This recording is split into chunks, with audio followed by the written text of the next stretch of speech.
అమరావతిలో quantum valley నిర్మిస్తున్న విషయం అందరికీ తెలిసిందే. ఏదైతే 50 ఎకరాల విస్తీర్ణంలో అయితే ఈ క్వాంటమ్ వ్యాలీ నిర్మిస్తున్నారో, అందులో భాగంగా అయితే 2 ఎకరాల విస్తీర్ణంలో ఏక్యూసీసీ బిల్డింగ్ అయితే ఫస్ట్ నిర్మాణం చేపట్టారు. ఆ ఏక్యూసీసీ బిల్డింగ్ సంబంధించి ఫస్ట్ స్లాబ్ వర్క్ అయితే ఈరోజు జరుగుతుంది. స్లాబ్ వర్క్ ఎలా జరుగుతుంది ఏంటనేది అయితే మీకు ఈరోజు వీడియోలో చూపిస్తాను.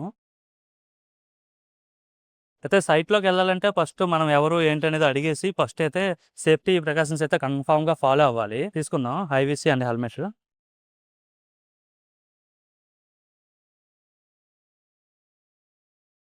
మన బ్యాక్ సైడ్ కనిపిస్తుందే కొంటవేలలో నిర్మిస్తున్న ఏక్యూసీసీ బిల్డింగ్ సంబంధించిన సైట్ ఏరియా మొత్తం కూడా ఇదంతా కూడా ఏక్యూసీసీ బిల్డింగ్ కోసం అయితే మొత్తం 2 ఎకరాల భూమిని అయితే కేటాయించారు. ఐబీఎం క్వాంటమ్ కంప్యూటర్ అయితే ఇక్కడే ప్లేస్ చేస్తారు. దానికి సంబంధించిన సైట్ అనమాట ఇది. ఇప్పుడు ఏదైతే ఇది మీకు స్ట్రక్చర్ కనిపిస్తుంది కదా, ఇది వచ్చేసరికి గ్రౌండ్ ఫ్లోర్ అనమాట. ఈ గ్రౌండ్ ఫ్లోర్ కి సంబంధించిన ఫస్ట్ స్లాబ్ అయితే ఇప్పుడు ఈరోజు వేస్తున్నారు. పైకి వెళ్దాం మీకు.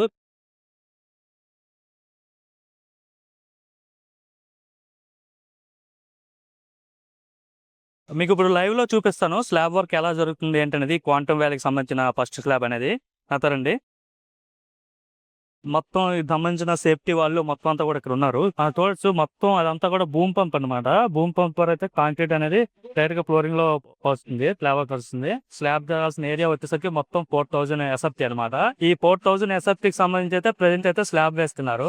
మొత్తం ఈ స్లాబ్ మందం వచ్చేసరికి మొత్తం 8 ఇంచులు వస్తుంది కింద నుండి. అలానే కింద నుండి గ్రౌండ్ ఫ్లోర్ నుండి 6 మీటర్లు పైన అయితే స్లాబ్ వస్తుంది. అలానే ఫస్ట్ ఫ్లోర్ నుండి సెకండ్ ఫ్లోర్ కి వెళ్ళేసరికి హైట్ వచ్చేసరికి మళ్ళీ 4 మీటర్స్ తర్వాత అయితే ఇంకో స్లాబ్ వస్తుంది. మొత్తం రెయిన్ఫోర్స్మెంట్ జరిగిపోయిన తర్వాత అయితే మొత్తం స్లాబ్ అంతా కాంక్రీట్ అంతా వేస్తున్నారు. అసలు ఈ స్లాబ్ ప్రాసెస్ ఎలా జరుగుతుంది ఏంటనేది కూడా ఎక్స్ప్లెయిన్ చేస్తాను రండి.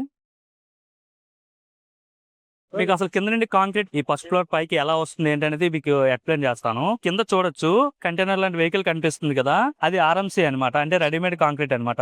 ఆ రెడీమేడ్ కాంక్రీట్ ని ముందు ఇంకో వెహికల్ ఉంది కదా, ఈ వెహికల్ వచ్చేసరికి బూమ్ వెహికల్ అంటారు, అంటే కాంక్రీట్ పంపింగ్ వెహికల్ అనమాట. దీనికి పేరు బూమ్ అంటారు. రెడీమేడ్ కాంక్రీట్ ని ఈ బూమ్ వెహికల్ లోకి అయితే ట్రాన్స్ఫర్ చేస్తారు. ఇందులో పంప్ అయిన తర్వాత ఇది బూమ్ పంప్ ద్వారా మనం చూడొచ్చు క్లియర్ గా విజువల్ లో. పైకి కనిపిస్తుంది కదా గాలిలోకి, ఇదంతా కూడా బూమ్ పంప్ అనమాట. కింద నుండి అయితే ఈ పైకి ఫ్లోర్ మీదకి అయితే ఇలా తీసుకొస్తారు.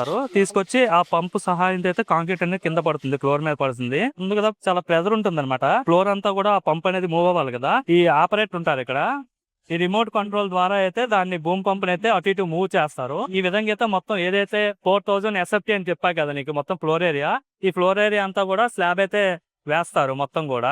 బ్యాక్ సైడ్ ఇక్కడ కనిపిస్తుంది కదా బ్లూ కలర్, మొత్తం కూడా షట్టరింగ్ అవుతుంది. అది వచ్చేసరికి క్వాంటమ్ ల్యాబ్ అనమాట. అక్కడే క్వాంటమ్ కంప్యూటర్ అనేది ప్లేస్ చేస్తారు. మొత్తం మీకు కింద డెప్త్ కనిపిస్తుంది కదా, ఎగ్జాక్ట్ అదే ప్లేస్ లో అయితే మీకు క్వాంటమ్ కంప్యూటర్ అనేది అక్కడ ప్లేస్ చేస్తారు అనమాట, ఐబిఎం కంప్యూటర్. అలానే దాని ముందు దీని షేప్ వచ్చేసరికి కర్వ్ షేప్ వస్తుంది. ఫ్రంట్ వచ్చేసరికి అక్కడ గ్యాలరీ ఉంటుంది అనమాట. గ్యాలరీ కోసమే ఆ షేప్ అనేది అలా డిజైన్ చేశారు. షేప్ ముందైతే మొత్తం అమరావతిని రిప్రజెంట్ చేసినట్లయితే ఏ షేప్ వచ్చేటట్టయితే ప్లాన్ చేస్తున్నారు క్వాంటమ్ వ్యాలీకి సంబంధించి. అది మరొక నెల రోజులు అయితే స్లాబ్ కూడా కంప్లీట్ చేస్తారు, ఫస్ట్ ఫ్లోర్ స్లాబ్. దానికి మొత్తం దీని స్ట్రక్చర్ వచ్చేసరికి G+1 అయితే ఉంటుంది.